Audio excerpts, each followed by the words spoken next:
2.58 GPA is an extraordinary young woman who exhibits a sense of maturity and humanity rare in someone her age. She is an intelligent, honest, and gifted young woman. Abby is both resilient and determined and is an accomplished student in our prestigious STEM Academy. Abby is an integral part of the Maryland High School's marching band and an active member of our Interact Club.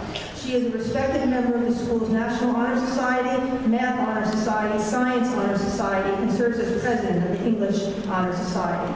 Abby is a valuable member of our academic challenge team, the Moody's Math Competition, and the PortNet Physics Enrichment Program. She is a symbol of both personal and academic excellence. Abby will be studying biomedical engineering at the Honors College at Rutgers University in the fall.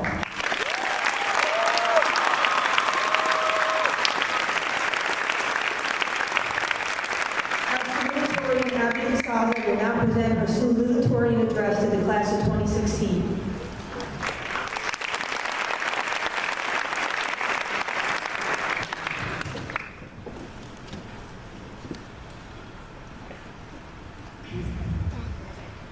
Good evening. I will preface my speech with a little story. Sophomore year, I had a pool party at my house. Nick Page, my fellow classmate, and I, as naive 16-year-olds, began discussing what we would do if we ended up number 1 and 2 in the class. We quickly agreed that we, probably the 2 worst dancers in the world, would Dougie, which is a certain type of dance, on stage at graduation. Right then, we began practicing, smiling awkwardly back and forth at one another. I thought we were going to make history as the cutest valedictorian and salutatorian couple to ever walk the halls of Madison and become an internet sensation. Disclaimer number 1, this did not work out, and no, we are not going to Dougie. Still, I thought I would share this little anecdote. As I sat pondering about what to seriously speak about tonight, my mind was a jumbled mess and a frenzy of emotions, and don't get me wrong, still is. I worried about boring the audience, as well as talking too much about myself. I didn't want to embarrass myself, but I also wanted to leave a lasting impression on my fellow classmates who are graduating here today after a grueling 4 years of high school. Here's disclaimer number 2. My high school journey was rather circuitous, far different from anyone else sitting here today. However, I can guarantee everyone's experiences here are unique and remarkable.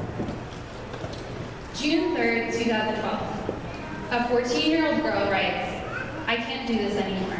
I can't walk, I can't run, I can't swim, I can't talk, I can't smile. I just want to go into bed and sleep forever. It gets worse every day, and I don't know how much longer this can last."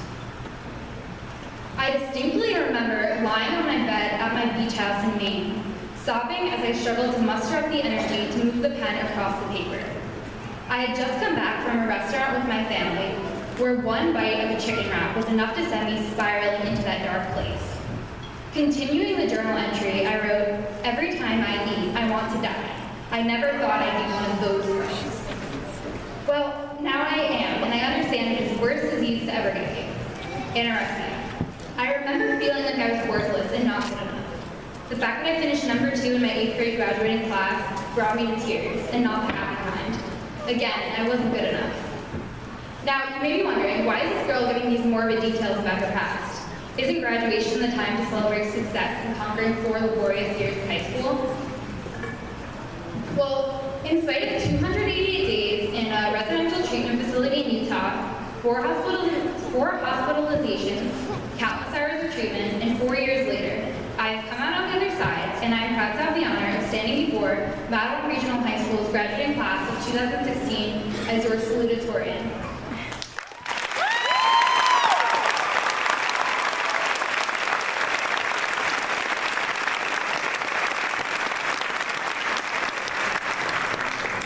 Although my high school journey was not typical, I can guarantee that every one of us has encountered some type of adversity in our lives.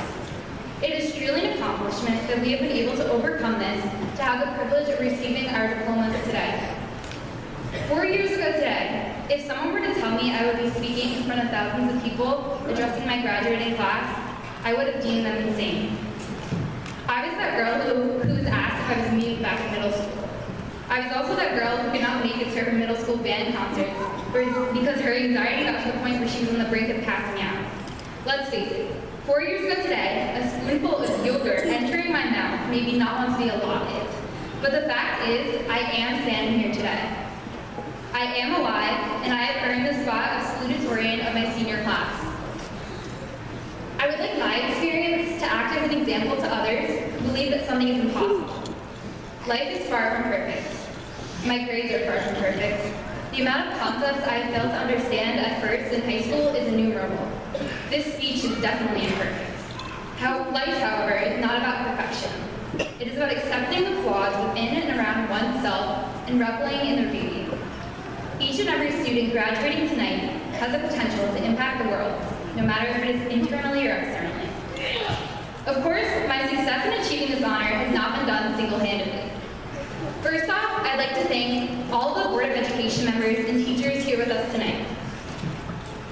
Thank you to Mrs. Ruscavage and the rest of the administration for leading a superior school and allowing the students to embark on academic endeavors in a safe environment.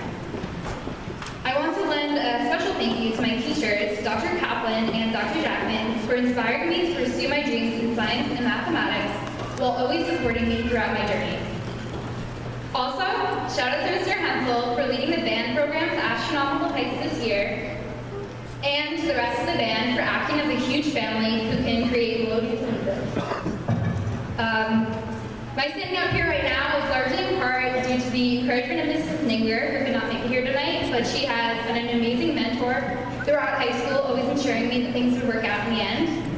Also thanks to my friends, you guys know who you are. You stuck with me through the good times and the bad.